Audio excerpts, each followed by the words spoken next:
വായിക്കുന്നത് മിഥുൻ. അധ്യായം 13. ആകുന്നത്ര ശക്തിയിൽ ലക്ഷ്മി ഒന്ന് കുതറി. ഇടം കൈകൊണ്ട് വൈരനെ പിന്നിലേക്ക് തള്ളി. ബ്ലൗസിന്റെ ഒരു തുണ്ട് കീറി വൈരന്റെ കയ്യിലിരുന്നു. ഞൊടിയിടയിൽ അവൾ തിരിഞ്ഞോടാൻ ആഞ്ഞു. പക്ഷേ വൈരൻ അവളുടെ മുടിയിൽ പിടുത്തമിട്ടു. എന്നെ വെട്ടിച്ച് കടന്നു കളയാമെന്ന് കരുതിയോടി നീ? വൈര! ലക്ഷ്മിയുടെ മുഖത്ത് കല്ലിച്ചൊരു ഭാവം മിന്നി. മര്യാദയ്ക്ക് വിട്ടോ എന്നെ, ഇല്ലെങ്കിൽ നിനക്കൊരു തിരിച്ചടി കിട്ടും, സത്യം. ഓ പിന്നെ, അയാൾ പുച്ഛിച്ചു. ശപിച്ചു നീ എന്നെ കല്ലാക്കി കളയല്ലേ? ഇനി താമസിച്ചാൽ പാവം ലക്ഷ്മിയെ വൈരൻ കടിച്ചു കീറുമെന്ന് തോന്നിയ കടക്കാരൻ ചാക്കോ ഒരാവശ്യത്തോടെ ചാടി എഴുന്നേറ്റു. അയാൾ മറ്റെല്ലാം മറന്നു. വൈര, അവളെ വിട്! ചാക്കോ കടയിൽ നിന്ന് പുറത്തേക്ക് കുതിച്ചു. അതേ ആവേശത്തിൽ തന്നെ ബലമായി വൈരന്റെ കൈപിടിച്ചു മാറ്റി.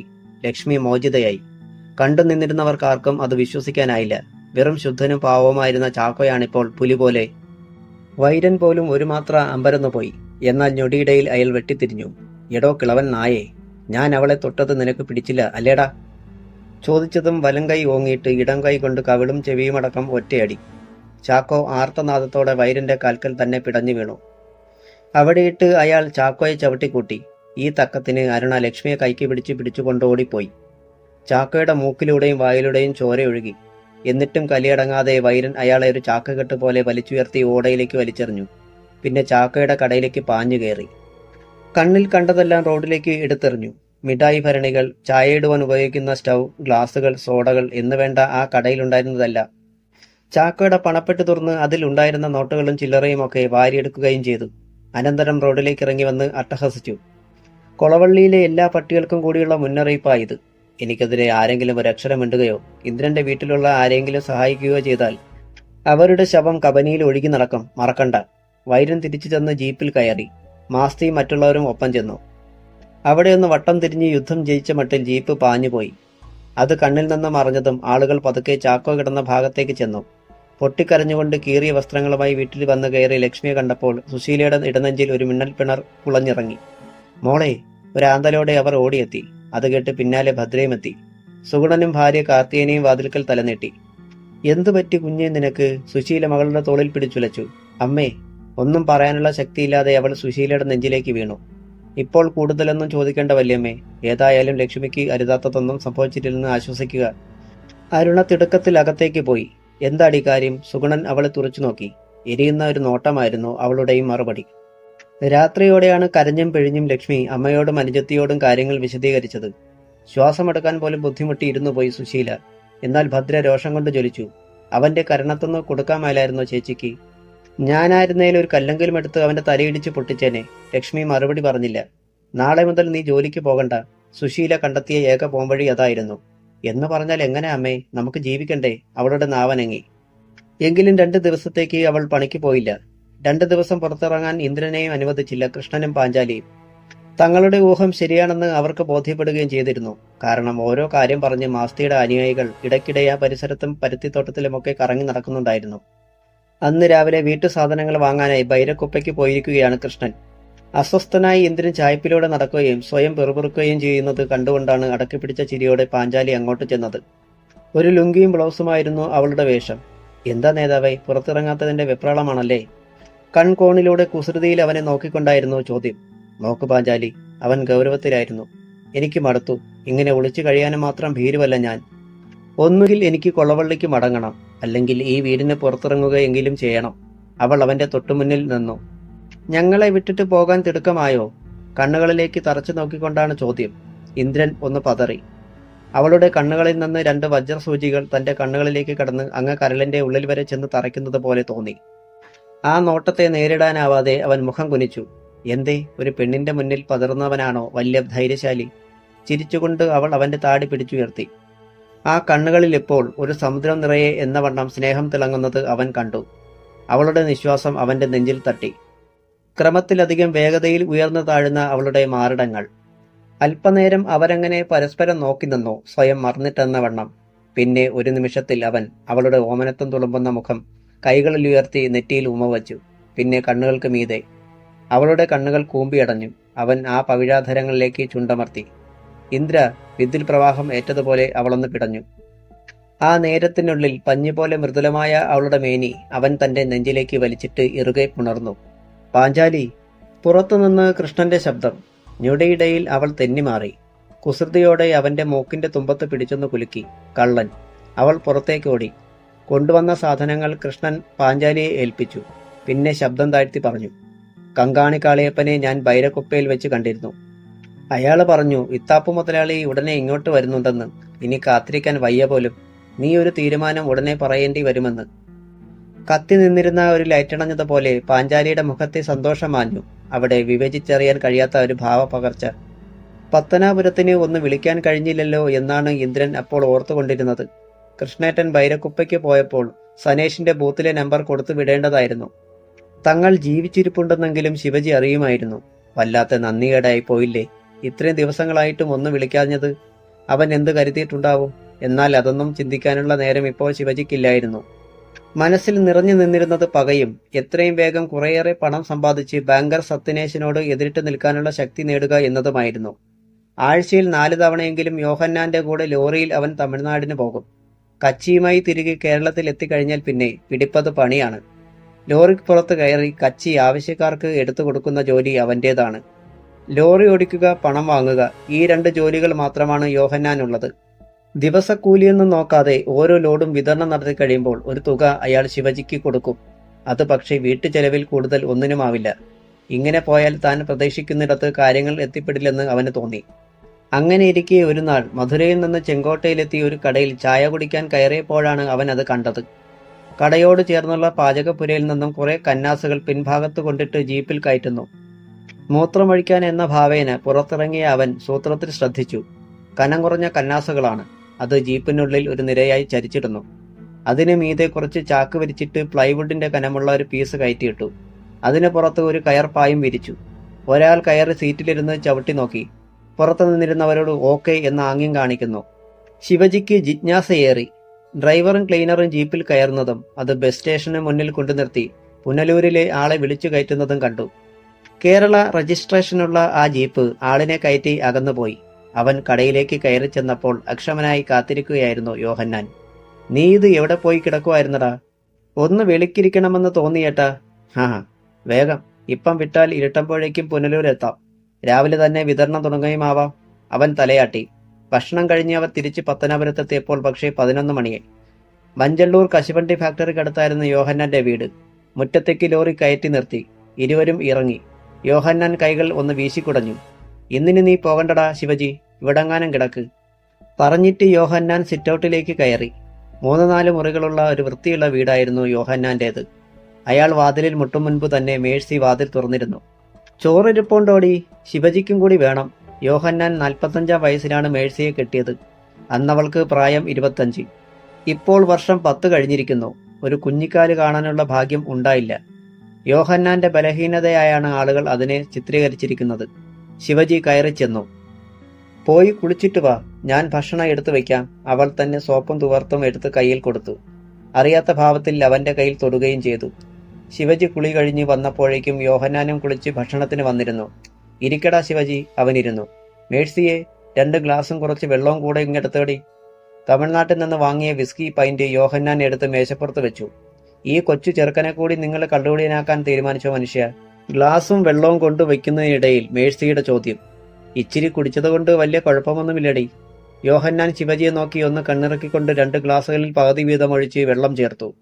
നീ ഇത്രയും കുടിച്ചാൽ മതി ശിവജി, അല്ലെങ്കിൽ ചങ്ക് വാടിപ്പോകും. ഒരു ഗ്ലാസ് എടുത്ത് യോഹന്നാൻ അവന് നീട്ടി.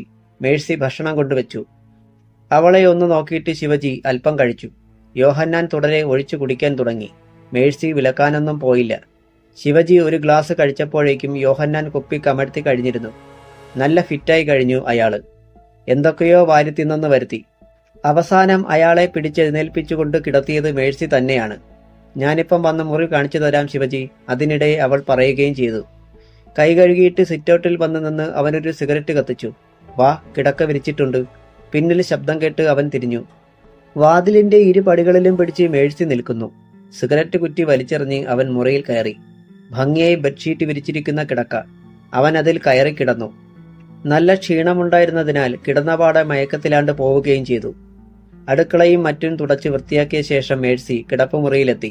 ലൈറ്റ് അണച്ച് കിടക്കയിലിരുന്നു. അരികിൽ കൂർക്കം വലിച്ചുറങ്ങുന്ന യോഹന്നാനെ വെറുപ്പോടെ ഒന്ന് നോക്കിയിട്ട് മേഴ്സി പതുക്കെ എഴുന്നേറ്റ് പുറത്തേക്ക് നടന്നു. ശിവജി കിടന്നിരുന്ന മുറിയുടെ വാതിൽക്കലെത്തി. അവൾ ഒരു നിമിഷം സംശയിച്ചു നിന്നു. പിന്നെ മുറിയിലേക്ക് കാലെടുത്ത് വെക്കാൻ തുടങ്ങി. പൊടുന്നനെ ലൈറ്റ് തെളിഞ്ഞു. കിടുങ്ങിപ്പോയി മേഴ്സി. യോഹന്നാൻ കലിയോടെ മുന്നിൽ നിൽക്കുന്നു. നീ കരുതി ഞാൻ കുടിച്ച് ലക്കുകെട്ട് കിടക്കുകയാണെന്ന് അല്ലയോടി പട്ടിച്ചു മോളെ. നിന്നെയൊന്ന് പരീക്ഷിക്കാൻ തന്നെയാടി ഞാനങ്ങനെ അഭിനയിച്ചത്. മേഴ്സിയുടെ വിളറിയ മുഖത്ത് അയാൾ കൈവീശി അടിച്ചു. മേഴ്സിയുടെ നിലവിളി കേട്ടാണ് ശിവജി ഉണർന്നത്. അവൻ പുറത്തു വന്നു. എന്താ യോഹന്നാൻ ചേട്ടാ? അത് ശ്രദ്ധിക്കാതെ അയാൾ മേഴ്സിക്ക് നേരെ കൈ ചൂണ്ടി. ഞാനിവിടെ ഉള്ളപ്പോൾ നീ ഇങ്ങനെയാണെങ്കിൽ ഞാനില്ലാത്തപ്പോഴടി നാറി. എല്ലാം ഞാൻ അറിയുന്നുണ്ടടി. അതുകൊണ്ട് ഇനി നിന്റെ ഭർത്താവിന്റെ വേഷം കെട്ടാൻ എന്നെ കിട്ടില്ല. കലിയോടെ യോഹന്നാൻ വാതിൽ തുറന്ന് പുറത്തേക്കിറങ്ങി. മേഴ്സി വേവലാതിയോടെ ശിവജിയെ നോക്കി. ഒന്ന് പോയി വിളിച്ചോണ്ട് വാ ശിവജി. കാര്യങ്ങൾ അത്രയ്ക്ക് വ്യക്തമായില്ലെങ്കിലും അവളെ രൂക്ഷമായി നോക്കിയിട്ട് ശിവജിയും പിന്നാലെ പോയി. ഏറെ കഴിഞ്ഞാണ് അവൻ മടങ്ങിയെത്തിയത്. അങ്ങേരെന്തിയെ? കാത്തിരിക്കുകയായിരുന്നു മേഴ്സി. കണ്ടില്ല. ശിവജി സിറ്റൗട്ടിലെ കസേരയിൽ ഇരുന്നു. ഏതു നിമിഷവും യോഹന്നാൻ തിരിച്ചെത്തുമെന്ന് മേഴ്സി കരുതി. പക്ഷേ വന്നില്ല. ശിവജി പിന്നെ എവിടെ നിന്നില്ല. അവൻ യാത്ര പറഞ്ഞ് പോയി. അല്പം കഴിഞ്ഞപ്പോൾ പത്തനാപുരത്ത് വാർത്ത പരന്നു. ഡ്രൈവർ യോഹന്നാൻ തൂങ്ങി മരിച്ചു. അധ്യായം 14. പത്തനാപുരം കൊട്ടാരക്കര റോഡിലുള്ള പിടവൂർ പാലത്തിൽ നിന്ന് ജനങ്ങൾ പടിഞ്ഞാറേക്ക് നോക്കി. മുളയും മറ്റു വൃക്ഷങ്ങളും നദിയിലേക്ക് വളർന്നു നിൽക്കുന്നതിനാൽ ഒന്നും കാണാനില്ലായിരുന്നു. ചിലർ പാലത്തിനപ്പുറത്തുകൂടി വലത്തേക്കിറങ്ങി പഴയ പമ്പ് ഹൗസിനടുത്തേക്ക് ചെന്നു. അവിടെ നദിയിലേക്ക് ചാഞ്ഞു നിൽക്കുന്ന ഒരു മരക്കൊമ്പിൽ തൂങ്ങി നിൽക്കുന്നു യോഹന്നാൻ. ജനം നെറ്റിച്ചുളിച്ചു. പലപ്പോഴും ഇവിടെ ഈ മരത്തിൽ തന്നെ ജഡങ്ങൾ തൂങ്ങി നിൽക്കാറുണ്ട്, സ്ത്രീയുടെയും പുരുഷന്റെയും ഒക്കെ. പക്ഷേ ഈ മരത്തിൽ എത്ര വേഗം കയറിപ്പറ്റാനോ ആറ്റിലേക്ക് കിടക്കുന്ന ശിഖരത്തിൽ തൂങ്ങാനോ എളുപ്പമുള്ള കാര്യമല്ല. കൊന്നതിന് ശേഷം വള്ളത്തിൽ കൊണ്ടുവന്ന് അവിടെ കെട്ടിത്തൂക്കുകയാണെന്നാണ് ജനവിശ്വാസം. സംശയിക്കേണ്ട, യോഹന്നാൻ ചേട്ടൻ സ്വയം മരിച്ചതല്ല. ഒറ്റ നോട്ടത്തിൽ തന്നെ വീട്ടിൽ കുഞ്ഞുമോൻ പറഞ്ഞു. അത് നിനക്കെങ്ങനെ അറിയാം? മാത്തൻ നെറ്റി ചുളിച്ചു. ഈ ജില്ലക്കാര് പോലുമല്ലാത്തവർ ഇവിടെ വന്ന് തൂങ്ങി നിന്നിട്ടില്ലേ? അതൊക്കെ എങ്ങനെയാ? ഒന്ന് പതുക്കെ പറയടാ, അലാറം തങ്കപ്പൻ ശാസിച്ചു. പിന്നത് മതി. നേരാ, ഇങ്ങനെ നമ്മൾ അണ്ണാക്കിൽ വെള്ളം ഒഴിച്ചുകൊണ്ട് നടക്കുന്നത് കൊണ്ടാ പിന്നെയും പിന്നെ ഇവിടെ ശവങ്ങൾ തൂങ്ങുന്നത്. കുഞ്ഞുമോൻ അങ്ങനെ രോഷം പൂണ്ടെങ്കിലും ശബ്ദം കുറഞ്ഞിരുന്നു. പത്തനാപുരത്തെ ഡ്രൈവർമാർക്കെല്ലാം പരിചയക്കാരനാണ് യോഹന്നാൻ. അതുകൊണ്ട് കേട്ടറിഞ്ഞ് ആളുകൾ പിന്നെയും അങ്ങോട്ട് വന്നുകൊണ്ടിരുന്നു. വിവരം യോഹന്നാന്റെ ഭാര്യ മേഴ്സിയുടെ കാതിലെത്തിച്ചത് ശിവജിയാണ്. എന്റെ കർത്താവേ, അങ്ങേരെന്തിനാ ഈ കടുങ്കൈ ചെയ്തത്? മേഴ്സി നെഞ്ചത്തടിച്ച് കരയാൻ തുടങ്ങി. അമ്മാമെ പതുക്കെ, ശിവജി പറഞ്ഞു.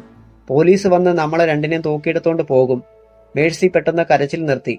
ശിവജി തുടർന്നു. ഇന്നലെ രാത്രിയിൽ നിങ്ങൾ തമ്മിൽ വഴക്കുണ്ടായെന്നോ ഞാനും രാത്രിയിൽ ഇവിടെ ഉണ്ടായിരുന്നെന്നോ ആരും അറിയണ്ട.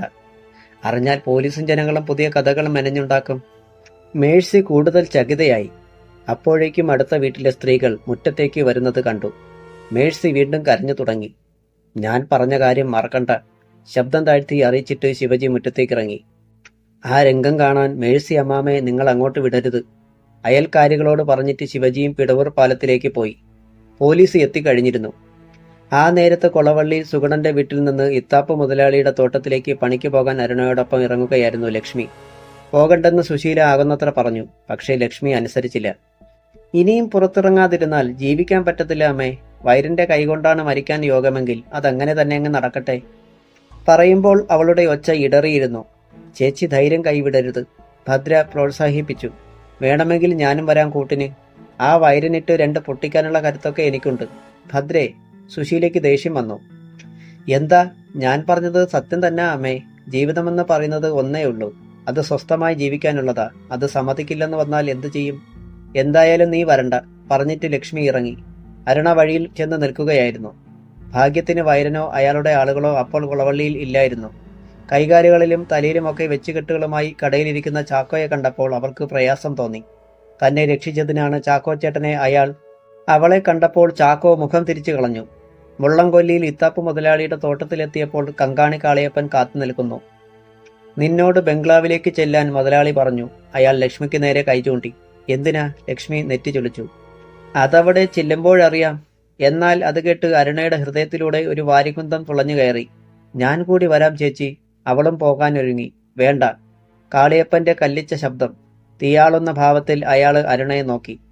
ലക്ഷ്മിയെ തടയണമെന്നുണ്ട് അവൾക്ക്. പക്ഷെ കാളിയപ്പനെ ഭയന്ന് മിണ്ടാനായില്ല. ഞാൻ പോയേച്ചു വരാം അരുണേ. ലക്ഷ്മി ബംഗ്ലാവിലേക്ക് നടന്നു. നീ എന്തോന്ന് കണ്ടു നിൽക്കുവാടി? കാളിയപ്പൻ പല്ലമർത്തി. പോയി ജോലി ചെയ്യ്. അവൾ ലക്ഷ്മി പോകുന്നത് ഒന്നുകൂടി നോക്കിയിട്ട് കാപ്പിത്തോട്ടത്തിലേക്ക് കയറി. നിൽക്ക്. പിന്നിൽ നിന്ന് കാളിയപ്പന്റെ ഒച്ച. അവൾ നിന്നു. പക്ഷേ തിരിഞ്ഞു നോക്കിയില്ല.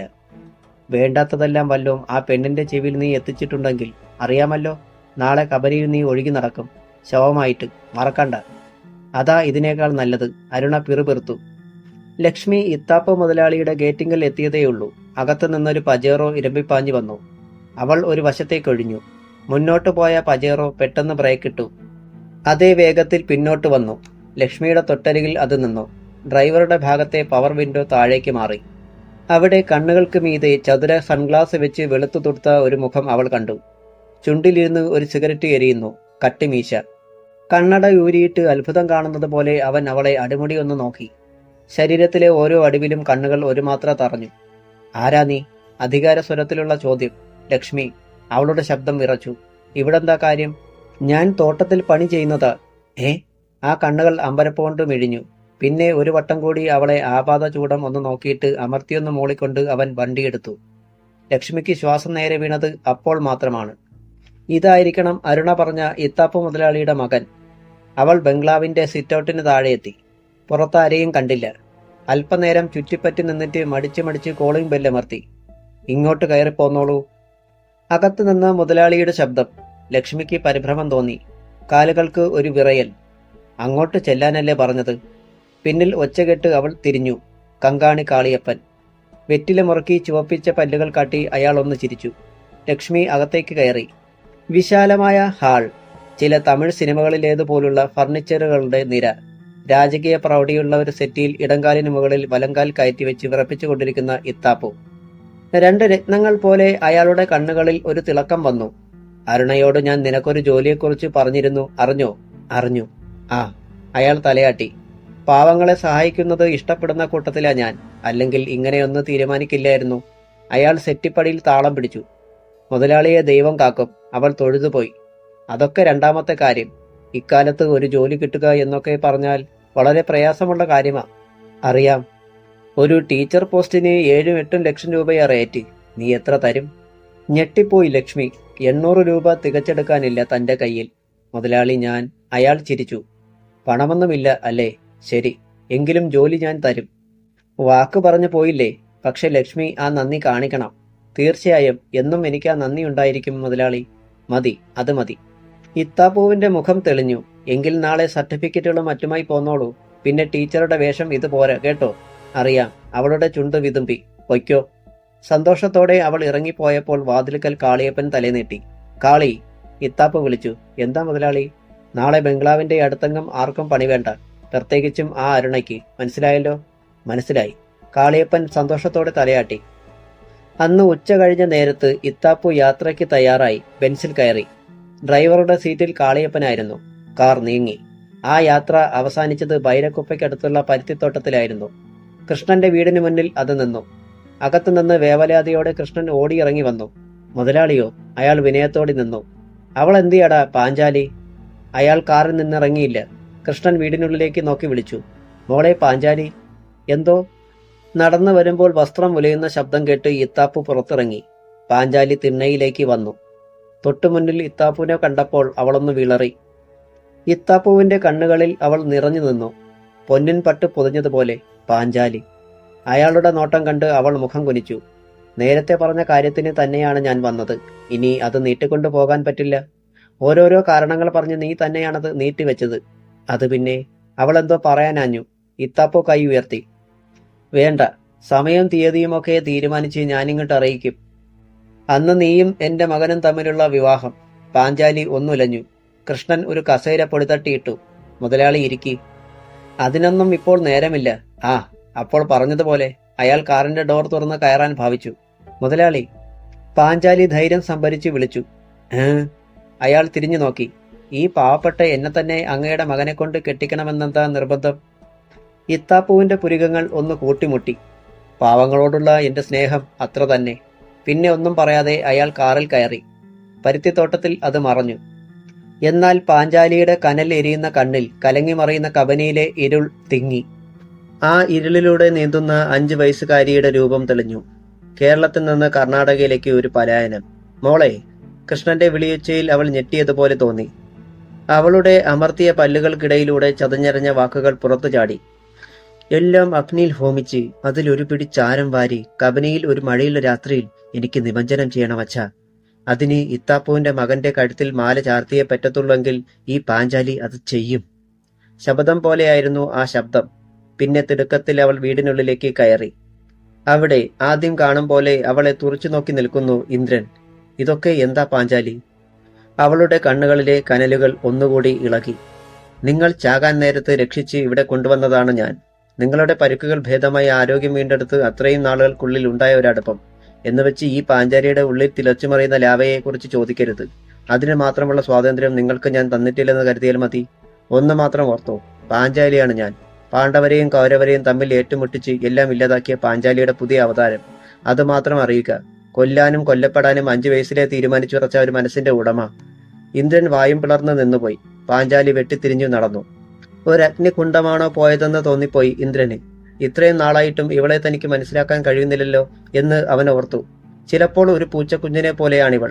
യജമാനന്റെ കാലിലും കയ്യിലുമൊക്കെ തലകൊണ്ടുരസി സ്നേഹം പ്രകടിപ്പിക്കുന്ന പൂച്ചക്കുഞ്ഞ്.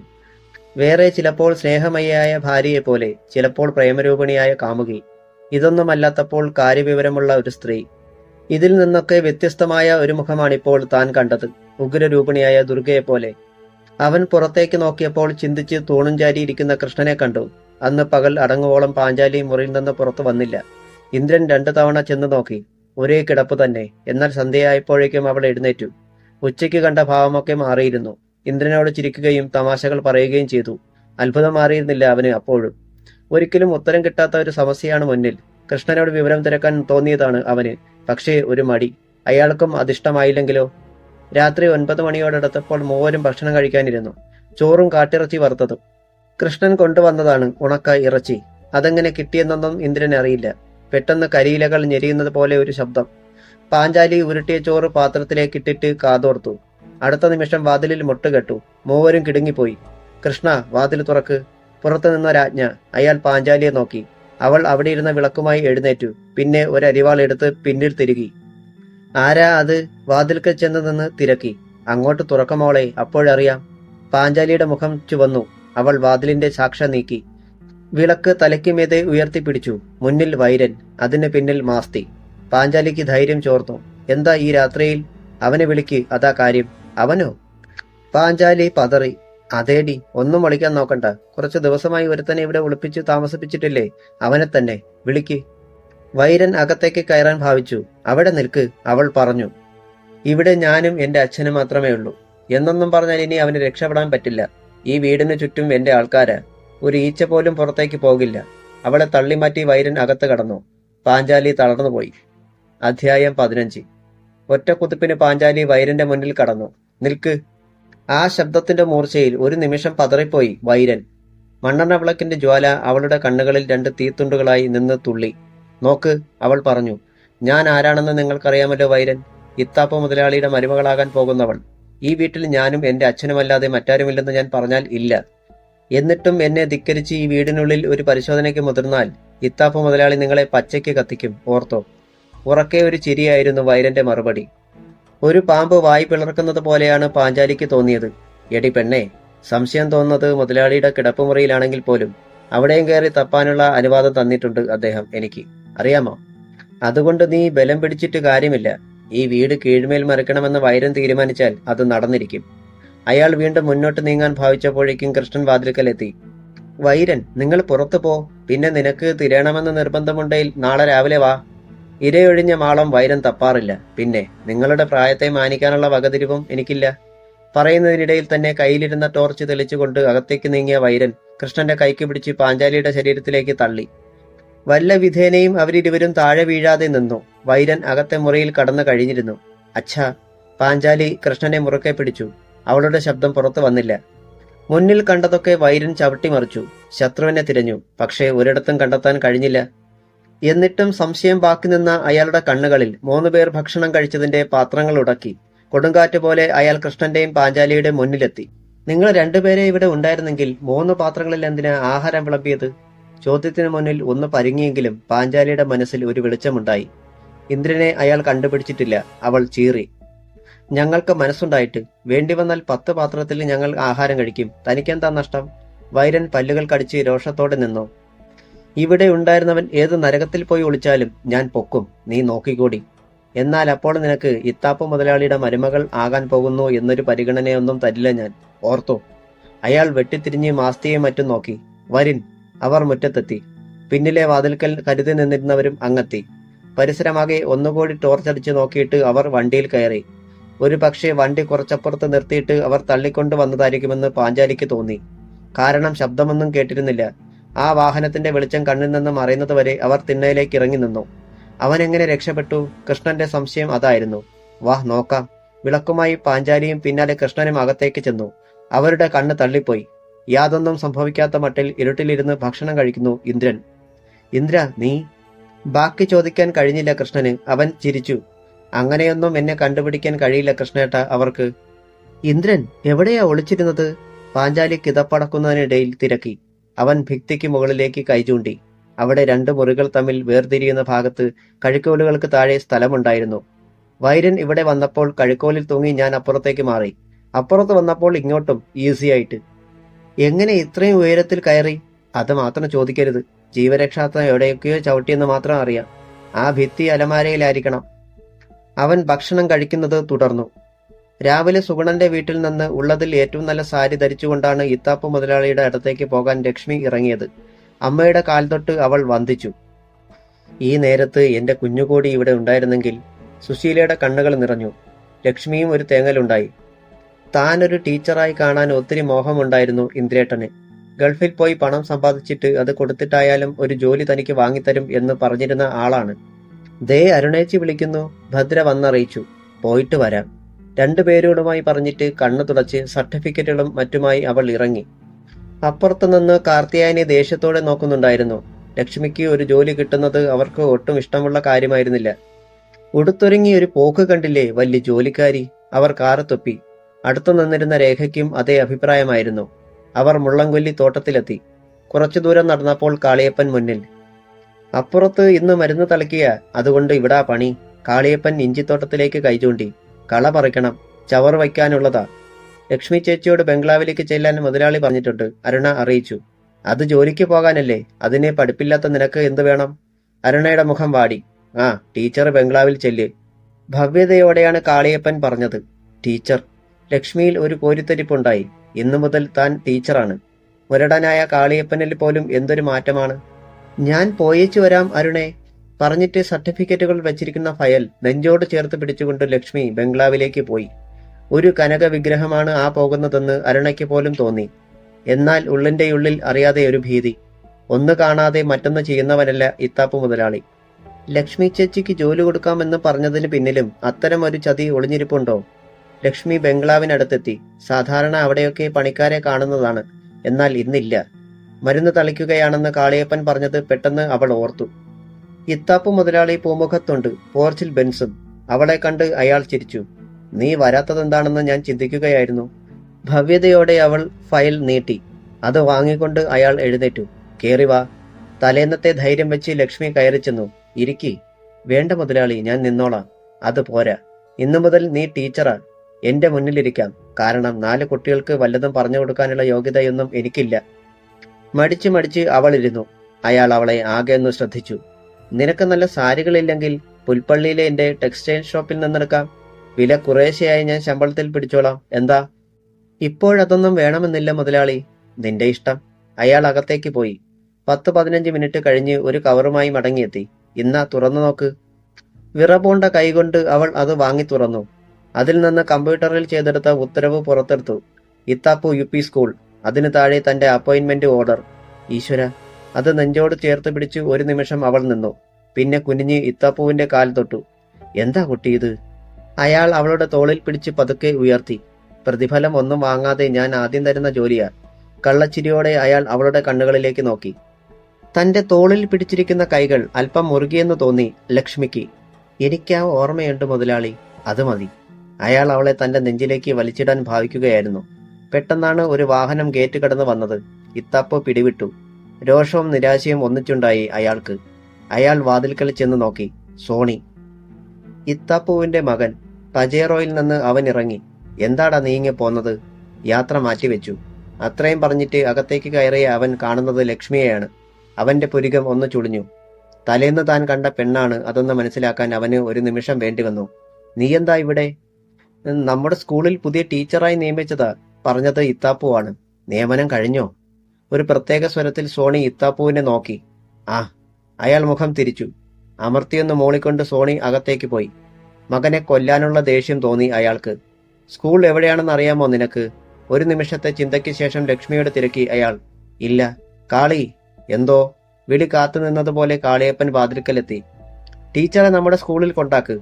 ആഹാ, ഹെഡ് മാസ്റ്റർ അവിടെ കാണില്ല, അതുകൊണ്ട് വീട്ടിൽ ചെന്ന് ഓർഡർ കാണിച്ചിട്ടേ പോകാവൂ. മനസ്സിലായ മട്ടിൽ കാളിയപ്പൻ തലയാട്ടി. എന്നാൽ പെട്ടെന്ന് സോണി തിരിച്ചു വന്നു.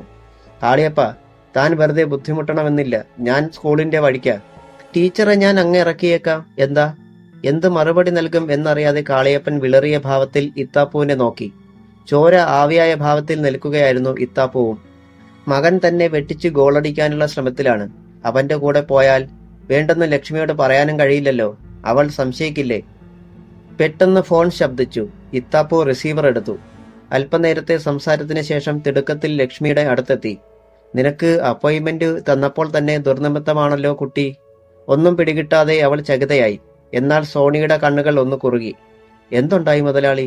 ചോദിച്ചത് കാളിയപ്പനാണ്. നമ്മുടെ സ്കൂളിന്റെ കഞ്ഞിപ്പുര ഇടിഞ്ഞു വീണു. കഞ്ഞി വയ്ക്കുന്ന സ്ത്രീയെ ആശുപത്രിയിലേക്ക് കൊണ്ടുപോയി. ഷോ, ഭയങ്കരമായി പോയല്ലോ. ആ. ഇത്താപ്പു ലക്ഷ്മിക്ക് നേരെ തിരിഞ്ഞു. ആ ഓർഡറിങ് താ. മറ്റൊരു ദിവസം നീ ജോലിക്ക് കയറിയാ മതി. മുതലാളി. അവൾക്ക് കരച്ചിൽ വന്നു.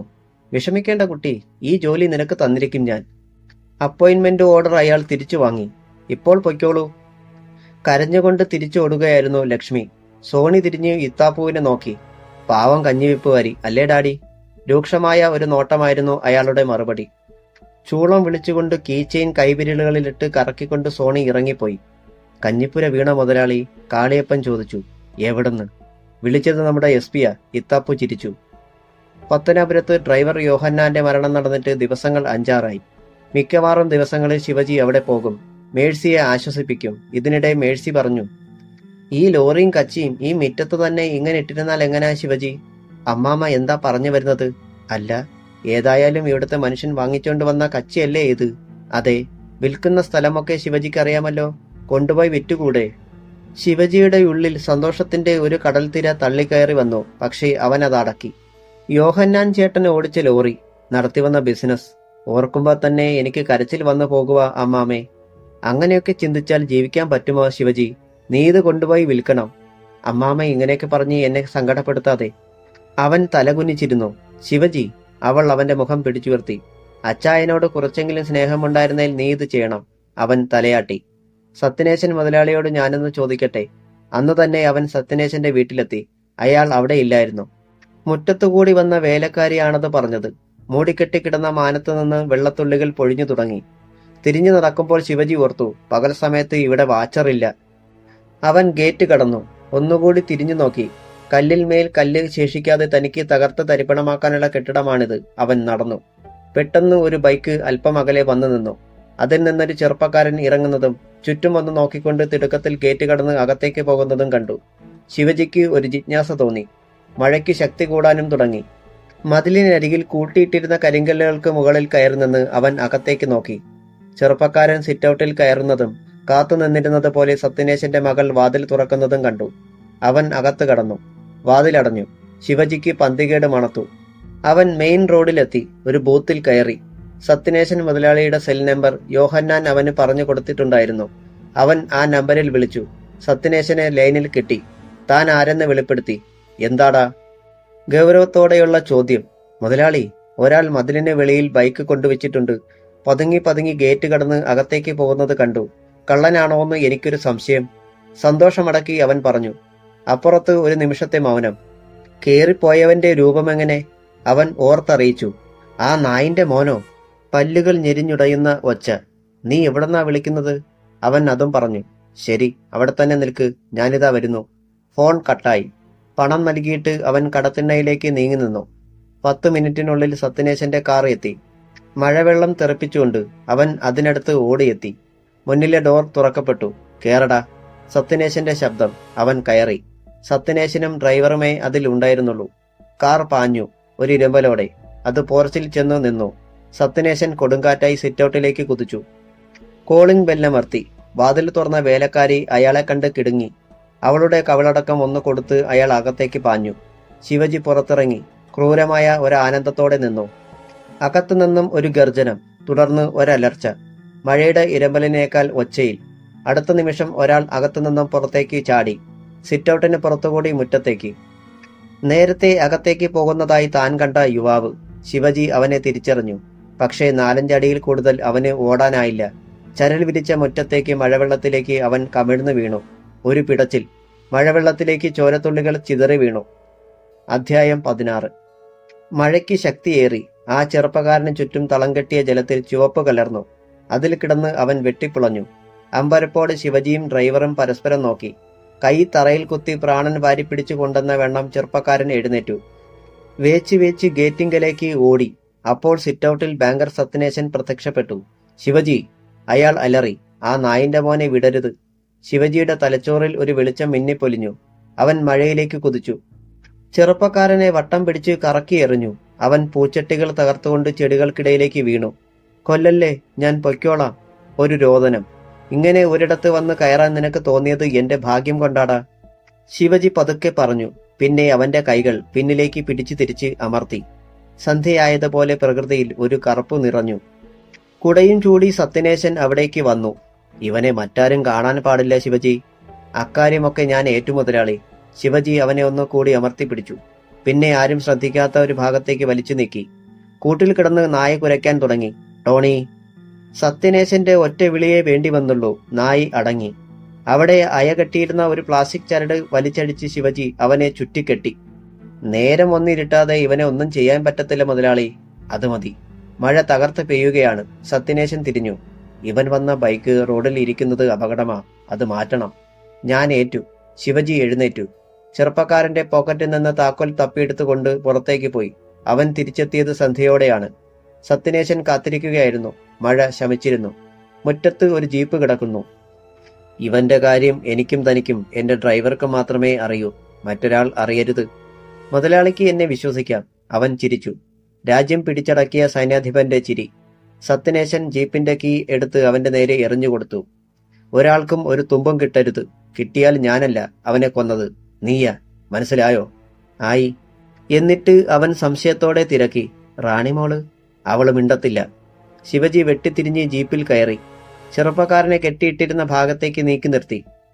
നനഞ്ഞ പഞ്ഞിച്ചാക്ക് പോലെ അവിടെ കിടക്കുകയായിരുന്നു ചെറുപ്പക്കാരൻ. ശിവജി അവനെ വലിച്ച് ജീപ്പിന്റെ പിന്നിലേക്കിട്ടു. പിന്നിലെ പടുത താഴ്ത്തി. സ്റ്റിയറിംഗ് വീലിന് പിന്നിലേക്ക് പറന്നു വീണു. എഞ്ചിൻ മുരണ്ടു. ഒരസ്ത്രം പോലെ ജീപ്പ് പാഞ്ഞുപോയി. ജീപ്പ് പത്തനാപുരം കഴിഞ്ഞപ്പോൾ പിന്നിൽ ഞരക്കം. അമ്പരപ്പോടെ ശിവജി ബ്രേക്ക് അമർത്തി. ചെറുപ്പക്കാരൻ പിന്നിൽ കിടന്ന് പുളയുന്നത് അവ്യക്തമായി കണ്ടു. ശിവജിയുടെ ശിരസിലെ ഞരമ്പുകൾ ഒന്നിച്ചു മുറുകി. പുതിയ തന്ത്രം അവിടെ രൂപം കൊണ്ടു. ശിവജി കുറച്ചപ്പുറത്ത് മാറ്റി ജീപ്പ് നിർത്തി. ഒരു കടയിൽ നിന്ന് കുറച്ച് പേപ്പറും ഒരു പേനയും വാങ്ങി. വീണ്ടും യാത്ര. കല്ലേടി എസ്റ്റേറ്റിലാണ് അത് അവസാനിച്ചത്. അവിടെ പെട്ടെന്നാരും വരാൻ സാധ്യതയില്ലാത്ത ഒരു ഭാഗത്ത് അവൻ ജീപ്പ് നിർത്തി. പൊന്തക്കാടിന്റെ മറവിൽ. പിന്നെ അകത്തെ ലൈറ്റ് തെളിച്ചു. സീറ്റിന് മുകളിലൂടെ പിന്നിലെത്തി. അവിടെയും ചോരയുടെ പ്രളയം. ഈ മുടിഞ്ഞവന് ഒടുക്കത്തെ ചോരയാണല്ലോ. മാത്രമല്ല എപ്പോഴേ ചത്തെന്നായിരുന്നു തന്റെ വിചാരം. ശിവജി അവന്റെ കെട്ടുകൾ അഴിച്ചു മലർത്തി കിടത്തി. അവൻ പണിപ്പെട്ട് കണ്ണുകൾ തുറന്നു. വെള്ളം. ശിവജി ജീപ്പിൽ നോക്കി. വെള്ളം ഒരിടത്തുമില്ല. അവൻ പുറത്തിറങ്ങി. മങ്ങിയ വെളിച്ചത്തിൽ ഒരു കുഴിയിൽ കെട്ടിക്കിടക്കുന്ന വെള്ളത്തിന്റെ തിളക്കം കണ്ടു. അടുത്തു നിന്നിരുന്ന ഒരു വട്ടയുടെ ഇല പറിച്ച് കുമ്പിളുണ്ടാക്കി അതിൽ വെള്ളം കോരിയെടുത്ത് കൊണ്ടുവന്നു. വായി തുറന്നിരുന്ന ചെറുപ്പക്കാരന്റെ നാവിലേക്ക് അല്പം വീഴ്ത്തി. ആർത്തിയോടെ അവൻ വെള്ളം കുടിച്ചു. ശിവജി അവനെ ഉയർത്തി ജീപ്പിൽ ചാരിയിരുത്തി. പണിപ്പെട്ട് അവൻ കണ്ണുകൾ തുറന്നു. കൊല്ലരുത്. ഇല്ല. ശിവജി സീറ്റിൽ ഇരുന്നു. നിനക്ക് എഴുതാൻ പറ്റുമോ? നോക്കാം. എങ്കിൽ നീ റാണിക്കൊരു കത്തെഴുത്. നീ മരിച്ചിട്ടില്ലെന്ന് അവൾ അറിയട്ടെ. ശിവജി പേനയും പേപ്പറും എടുത്ത് അവന് നീട്ടി. നിന്റെ പേര് പറഞ്ഞില്ല. ഹരി. ഞാൻ പറയുന്നത് പോലെ എഴുതിക്കോ. വളരെ ബുദ്ധിമുട്ടി ഹരി എഴുതാൻ തുടങ്ങി. ഏതാനും വാചകങ്ങൾക്കുള്ളിൽ കത്ത് തീർന്നു. ശിവജി അത് വാങ്ങി മടക്കി പോക്കറ്റിൽ വെച്ചു. നീ റാണിയുടെ കാമുകനാണോടാ? അവൻ മൂളി. നീയല്ലാതെ മറ്റാരെങ്കിലും സത്യനേശന്റെ മടയിലേക്ക് വരുമോ? എവിടാ നിന്റെ വീട്? പുനലൂര്. ആ, എന്തായാലും നീ എന്റെ കയ്യിൽ വന്ന് പെട്ടത് നന്നായി. ശിവജി വീണ്ടും മുന്നിൽ കടന്നിരുന്നു. ജീപ്പ് പിന്നോട്ടെടുത്തു. ചെളിയിൽ താഴ്ന്ന ചക്രങ്ങൾ വല്ലാതെ ഒന്ന് കറങ്ങി. പിറ്റേന്ന് രാവിലെ 8 മണിയോടുകൂടിയാണ് അവൻ സത്യനേശന്റെ ബംഗ്ലാവിൽ എത്തിയത്. ജീപ്പിനുള്ളിലെ ചോരയൊക്കെ വൃത്തിയാക്കി കഴുകി കളഞ്ഞിരുന്നു. വാഹനത്തിന്റെ ശബ്ദം കേട്ടതേ സത്യനേശൻ മുറ്റത്തേക്കിറങ്ങി വന്നു. അവനെ മറവ് ചെയ്തല്ലോ. ചെയ്തു മുതലാളി. ഇനി ഒരുത്തൻ നോക്കിയാൽ പോലും കണ്ടുപിടിക്കത്തില്ല. മിടുക്കൻ. ആ, പിന്നെ വിശ്വൻ വല്ലതും ചോദിച്ചാൽ നിന്നെ ഞാൻ കുളത്തൂപ്പുഴയുള്ള എന്റെ തോട്ടത്തിൽ അയച്ചതായിരുന്നെന്നേ പറയാവൂ. അവൻ തലയാട്ടി. എന്തിനു പോയെന്ന് പറയണം? മാനേജരെ ഏൽപ്പിക്കാൻ ഒരു പെട്ടി തന്നയച്ചതാണെന്നേ പറയാവൂ. അവൻ ജീപ്പിന്റെ താക്കോൽ തിരിച്ചു കൊടുത്തു. ബൈക്ക് എന്തു ചെയ്തു? നമ്പർ പ്ലേറ്റ് ഇളക്കി കളഞ്ഞിട്ട് ആറ്റിൽ തള്ളി. കൊള്ളാം. സത്യനേശൻ അവന്റെ തോളിൽ തട്ടി. എന്ത് സഹായം വേണമെങ്കിലും എന്നോട് ചോദിക്കണം. ചോദിക്കാം മുതലാളി, സമയമാകട്ടെ. ആ, പിന്നെ ഇന്നലെ നീ എന്നെ തിരക്കി എന്തിനായിരുന്നു ഇവിടെ വന്നത്? അവൻ കച്ചിയുടെ കാര്യം പറഞ്ഞു. സത്യനേശൻ ചിരിച്ചു. നീ ധൈര്യമായിട്ട് അത് കൊണ്ടുപോയി വിൽക്ക്. മാത്രമല്ല, ആ ലോറി വേണമെങ്കിൽ നിനക്കോടിക്കാം. കച്ചി ബിസിനസ് തുടരുന്നെങ്കിൽ വലിയ ഉപകാരം മുതലാളി. അവന്റെ മുഖം തെളിഞ്ഞു. എങ്കിൽ പൊയ്ക്കോ. അവൻ തിരിഞ്ഞു നടക്കുമ്പോൾ പിന്നിൽ നിന്ന് സത്യനേശന്റെ വിളി വന്നു. നിൽക്ക്. സംശയത്തോടെ ശിവജി നിന്നു. ഇപ്പോൾ നീ എന്റെ ആളാണ്. കരുണനും വീട്ടുകാരും എവിടെയാണെന്നറിഞ്ഞാൽ ആ നിമിഷം എന്നോട് പറയണം. പറയാം. ആ. അന്ന് തന്നെ ശിവജി യോഹന്നാന്റെ വീട്ടിലെത്തി. മേഴ്സിയോട് പറഞ്ഞിട്ട് ലോറിയിൽ കയറി. കാര്യങ്ങൾ താൻ പ്രതീക്ഷിക്കുന്ന കടവിലേക്ക് അടുക്കുകയാണെന്ന് അവൻ അറിഞ്ഞു. ഒന്ന് ചൂളം വിളിച്ചുകൊണ്ട് ശിവജി ലോറി എടുത്തു. ആ നേരത്ത് ബൈരക്കൊപ്പയിലെ ആ ചെറിയ വീട്ടിലിരുന്ന് ഇന്ദ്രൻ കൃഷ്ണനോടും പാഞ്ചാലിയോടും പറയുകയായിരുന്നു. കഴിഞ്ഞ ദിവസത്തേതുപോലെ വൈരനും കൂട്ടരും ഇനിയും വന്നെന്നിരിക്കും. അപ്പോൾ എനിക്കിതുപോലെ ഒളിക്കാൻ കഴിഞ്ഞെന്ന് വരില്ല. അതുകൊണ്ട് എനിക്ക് കൊളവള്ളിയിലേക്ക് മടങ്ങിയേ പറ്റൂ. അല്ലെങ്കിൽ നമ്മൾ രണ്ടു കൂട്ടർക്കും അത് അപകടമാകും. കൃഷ്ണനും പാഞ്ചാലിയും പരസ്പരം ഒന്ന് നോക്കി. തീർച്ചപ്പെടുത്തി കഴിഞ്ഞോ? പാഞ്ചാലി മൂർച്ചയുള്ള ശബ്ദത്തിൽ തിരക്കി. കഴിഞ്ഞു. എങ്കിൽ ഇന്ദ്രന് പോകാം. നന്ദി. അവൻ എഴുന്നേറ്റു. പക്ഷേ പാഞ്ചാലി തുടർന്നു. ഇത്രയും ദിവസം ഒന്നിച്ച് താമസിച്ചിട്ട് ഞങ്ങൾ ആരാണ്, എന്താണ് ഇവിടെ താമസിക്കുന്നത് എന്നെങ്കിലും അറിയണമെന്ന് തോന്നുന്നില്ലേ ഇന്ദ്രന്? ഒരിക്കൽ ഞാൻ അതേക്കുറിച്ച് തിരക്കിയപ്പോൾ പാഞ്ചാലി പറഞ്ഞത് ഇപ്പോൾ എന്റെ കാതുകളിൽ മുഴങ്ങിക്കൊണ്ടിരിക്കുകയാ.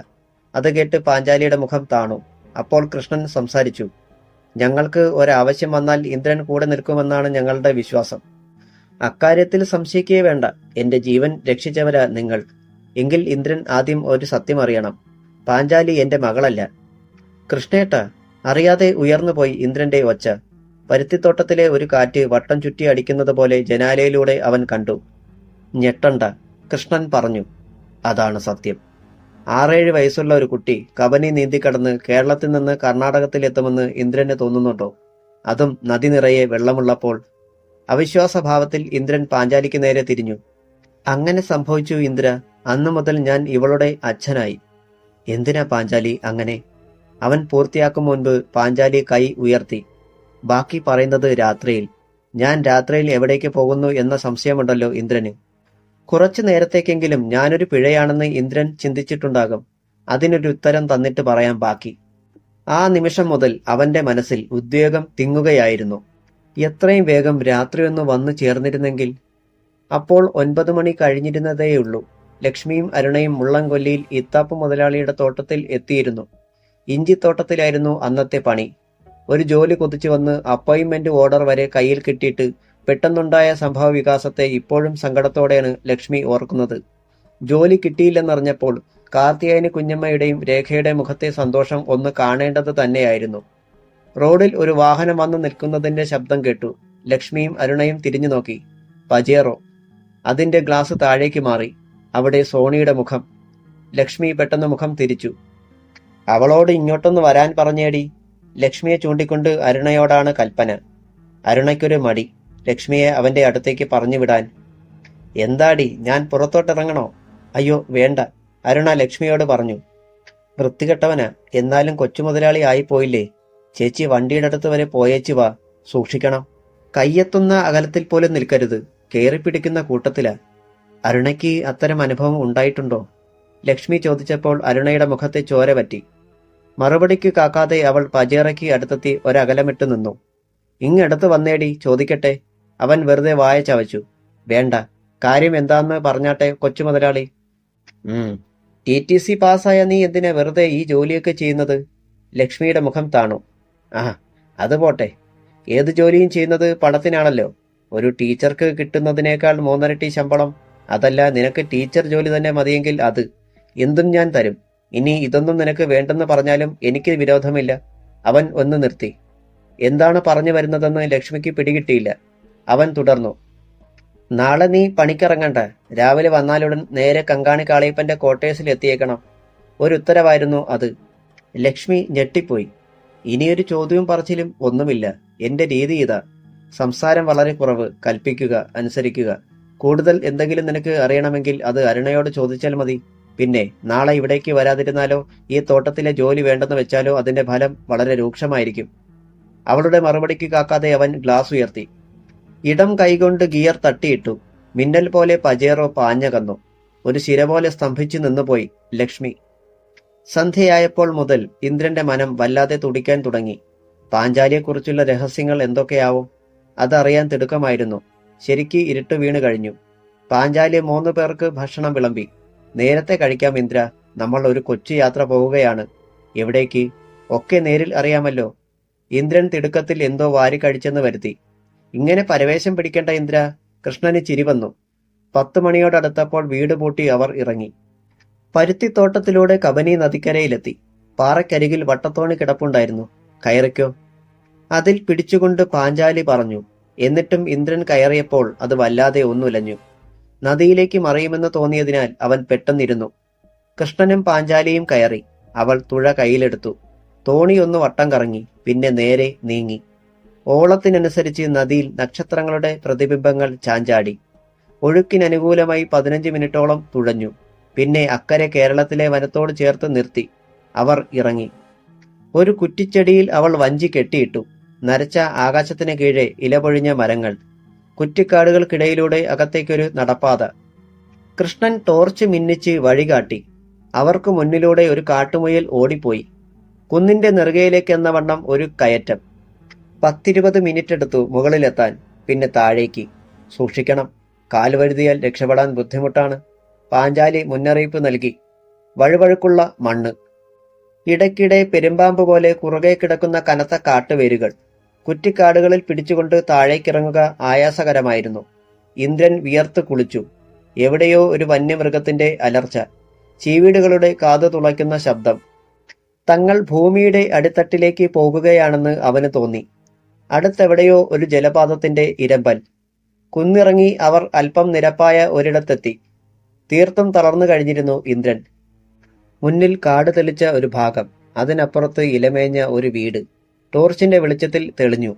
അവർ ആ മുറ്റത്തേക്ക് കാൽ കുത്തിയതും കൃഷ്ണനും പാഞ്ചാലിയും പിന്നോട്ട് മാറി. പൊടുന്നനെ പിന്നിൽ നിന്നാരോ അവനെ തള്ളി. ചെന്ന് വീണത് ഒരു മനുഷ്യന്റെ കാൽക്കൽ. അവിടെ കിടന്നുകൊണ്ട് അവൻ ചുറ്റും നോക്കി. അനേകം കാലച്ചകൾ. ചുറ്റും കനത്ത ഇരുൾക്കട്ടകളായി കുറെ പേർ. ചതി. ഇന്ദ്രൻ കിടുങ്ങിപ്പോയി. തുടരും.